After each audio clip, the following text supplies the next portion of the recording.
तो यहाँ पे हवा कहती है कि मैं जब चलती हूँ तब ये मुझे तेज कर लेते हैं और उसे यह आंधी समझने लग जाते हैं, तो पंखा चलाकर मेरी गति बढ़ा लेते हैं।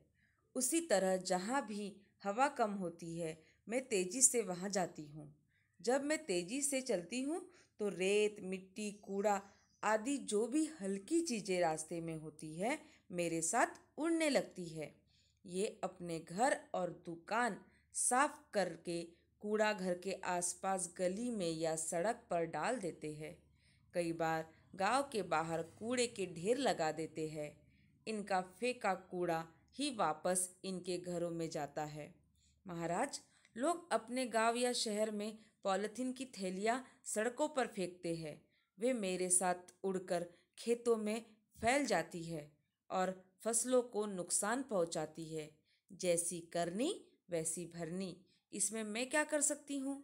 इससे मेरा भी मन बड़ा दुखी होता है।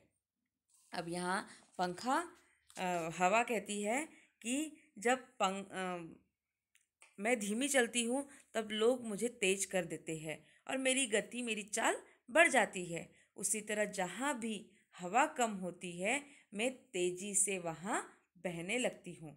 खुली हवा, जहाँ पेड़ पौधे हैं, देखो वहाँ पे हवा का एहसास जल्दी होता है। तो जब मैं तेजी से बहती हूँ, चलती हूँ, तो अपने साथ में जो हल्के कण हैं, चाहे रेती हो, मिट्टी हो, कचरा हो, वह वह अपने साथ में हल्की चीज़ों को बहा ले चलती है और वह हवा के साथ में उड़ने लगती है। ये अपने घर और दुकान साफ करके कूड़ा घर के आसपास गली में या सड़क पर डाल देते हैं। अब यहाँ हवा मनुष्य को फिर संबोधित कर रही है कि तुम अपने घरों को, अपने दुकानों को साफ सुथरा करती हो, पर क्या करती हो? कूड़ा कचरे को बाहर तुम लोग डाल देते हो, जिसके कारण से जब हवा तेज होती है तब यह धूल, मिट्टी के कण, कूड़ा के कण, ये सब हवा के साथ बहने लगते हैं और लोगों को आंखों में जाते हैं और चुभते हैं, दर्द देते हैं। कई बार गांव के बाहर कूड़े के ढेर लगा देते हैं। कूड़े यानी कचरा का ढेर लग जाता है। इनका फेंका कूड़ा ही वापस इनके घरों में जाता है। महाराज, लोग अपने गांव या शहर में पॉलिथीन की थैलियां सड़कों पर फेंक देते हैं। पॉलिथीन तो सबसे हानिकारक है, पॉलिथीन पे बैन भी आ गया है, पर अभी भी देखो कई रास्तों पे हमें छोटे मोटे पॉलिथीन के टुकड़े मिलते हैं। पॉलिथीन ये ज़मीन में गलता नहीं है, पर लोग उसे फेंक देते हैं, जिसके कारण से क्या है, वह उड़कर एक स्थान से दूसरे स्थान घूमता फिरता है।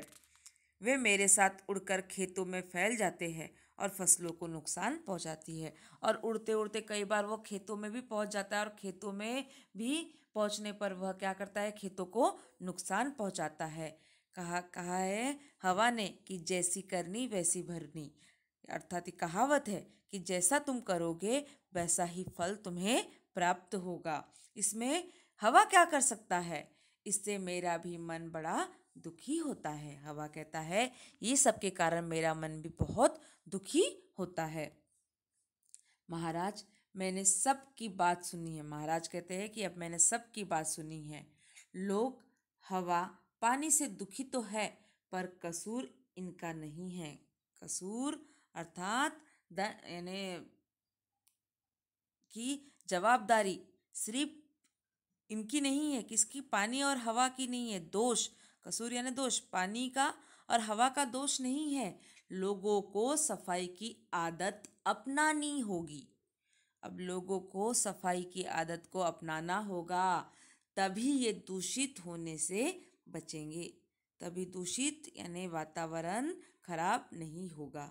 हमें चाहिए कि हम हवा और पानी को अपना दोस्त मानकर उन्हें नुकसान न पहुंचाए और इन्हें प्रदूषण से बचाने के उपाय खोजें, उचित कार्यवाही करें। इसमें ही हमारा भला और बचाव है।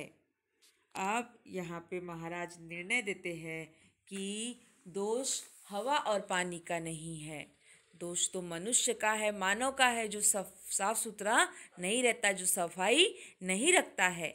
हमें स्वच्छता को अपनाना होगा और तभी हमारा भला है और हम इससे बच सकते हैं। लोग हवा पानी के प्रति दोस्ती का भाव दिखाते हुए चले जाते हैं। मुकदमा हवा पानी का संग्रह से। अब यह पाठ के माध्यम से हमें पानी और हवा को शुद्ध और स्वच्छ रखने का संदेश दिया है कि मनुष्य ही है जो पानी और हवा को दूषित कर रहा है, प्रदूषित कर रहा है, जिसके कारण से चारों ओर बीमारियां फैल रही है और काफ़ी नुकसान हो रहा है। तो यहाँ पे इसी संदेश को अपनाते हुए हमें पानी को बचाना है, हवा को बचाना है, हमें उसे स्वच्छ रखने का प्रण लेना है। अपने साथ साथ हमें यह संदेश अपने आसपास के परिसर में, अपने आसपास के लोगों में, रिश्तेदारों में यह संदेश हमें देना है। पानी बचाना है। अब आगे की कक्षा में हम आगे का भाग पढ़ेंगे। धन्यवाद।